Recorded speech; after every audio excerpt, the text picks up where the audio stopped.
Hold on to your heads and brace yourselves for a mind-melting comic. Brandon's Monster Morgue is dissecting the 6th issue of Bart Simpson's Treehouse of Horror. The cover art lives! It's a simple design, featuring Bart in the style of the Jack Pierce Boris Karloff makeup for the Frankenstein monster. He looks thrilled to be alive. Also, Homer appears to be missing the back of his head up in the corner. Sink into the first story of the day, Helloween, by Jim Mahfood. Evergreen Terrace is having a Halloween party, and Rod and Todd Flanders are feeling down that Ned won't let them go, for Halloween night belongs to the devil. Meanwhile, the devil himself is also down in the dumps at his weekly game night with Mr. Burns. To cheer up his horned friend, Burns signs over the souls of Bart and Lisa Simpson. He gained the rights to his employees' family's souls during what has to be the worst union contract negotiation ever. In a fit of holiday mischief, Bart switches his family's mailbox with the Flanders. Demons rise up from hell to take Bart and Lisa away, but they get the houses mixed up and take Rod and Todd instead. The demons possess the boys and wreak havoc on the party, but the Simpsons are safe, as Homer's been using the church's holy water supply to water his lawn. Ned needs their help to rescue his children's souls. They enter a portal to hell and find that the place is true torture, crossing the river Styx a year and a half before the show. Ned is horrified to find his boys playing Dungeons and Dragons. An angelic Maud shows up to help after her death earlier that year, but leaves Ned to his own devices after finding out he's already back in the dating scene.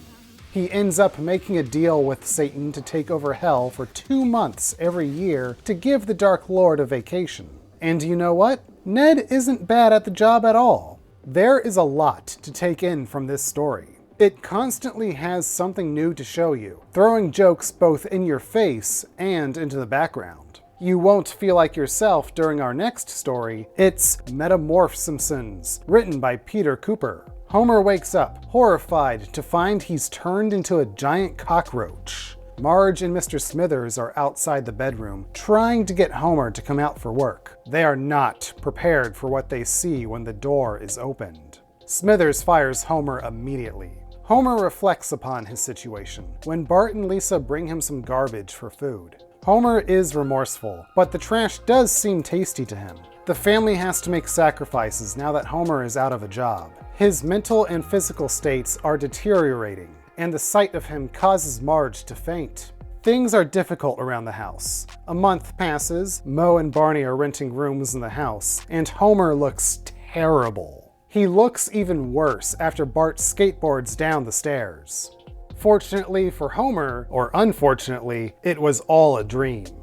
This segment is based on Franz Kafka's 1915 novella Metamorphosis, about a salesman who wakes up one day to find himself transformed into a giant bug, causing hardship for his family. Up until the splat, the Simpsons version manages to stay very true to the beats of Kafka's story.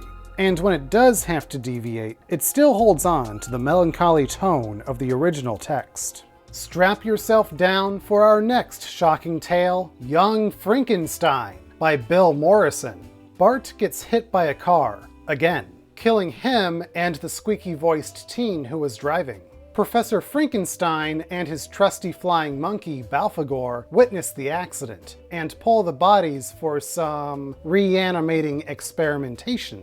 Frankenstein surgically places Bart's head on the teen's body. Through the magic of science, and some help with some equipment bought with a boatload of cash from the professor's new retinal scan safe, Bart is resurrected. After some initial confusion, Bart is ecstatic that he is at last a teenager. Bart sneaks away from the professor's scientific duties to search for other teens to hang out with. He finds a pack of Archie types, and things do not go well, resulting in some assaults. Bart needs a new face to hide his identity from the cops, and to blend in with the other teens. Lucky for him, a teenage drifter is at the front door. Frankenstein will take care of the switching of the heads and the brains and the Hoiven Maven, but he has a new idea, and things don't go as Bart had hoped. The other week, while I was writing this video, I watched 1957's I Was a Teenage Frankenstein for the first time. And to my surprise, I discovered this segment is directly inspired by the exploitation hit. The car crash, the monster made out of a teenage body, and the hunt for a new face are all lifted to form Bart's experience as the teenage brute.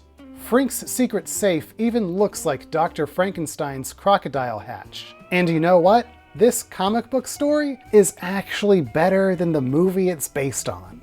Groundskeeper Willie introduces our final story of the day, an illustrated poem, From Duff's Till Dawn by Scott Morse. Professor Frink tracks down an escaped chupacabra to Moe's Tavern. None of the barflies believe him until the creature shows itself. It drinks the blood of all who enter, including Chief Wiggum, Bumblebee Man, and the Sea Captain. The monster's sights are set on Homer, but he lucks out when it chooses the easy prey of a passed-out Barney instead. The alcoholic content of Barney's insides proved to be too much for the chupacabra. This was a very simple story told creatively. We've had our share of oddities in this issue, so it felt weirdly appropriate to end with some dark rhymes. Martin Prince sees us off with a Japanese folktale on the back cover. After witnessing a sparrow blessed with a box of riches, the greedy Homer opens a box of his own and is terrified by spirits. Where do I even begin to wrap up my thoughts on issue 6? The artwork in every story is stylized. It's a twisty, grotesquely quirky, dark book. The artist for Metamorph Simpsons even left some doodles of Bart and Homer in the corners of the story, creating some flipbook-style action of Bart blowing up Homer with dynamite. A gloriously gory head explosion stretched out to multiple pages. This issue has a leg up on plenty of jokes and premises that would pop up on the show later.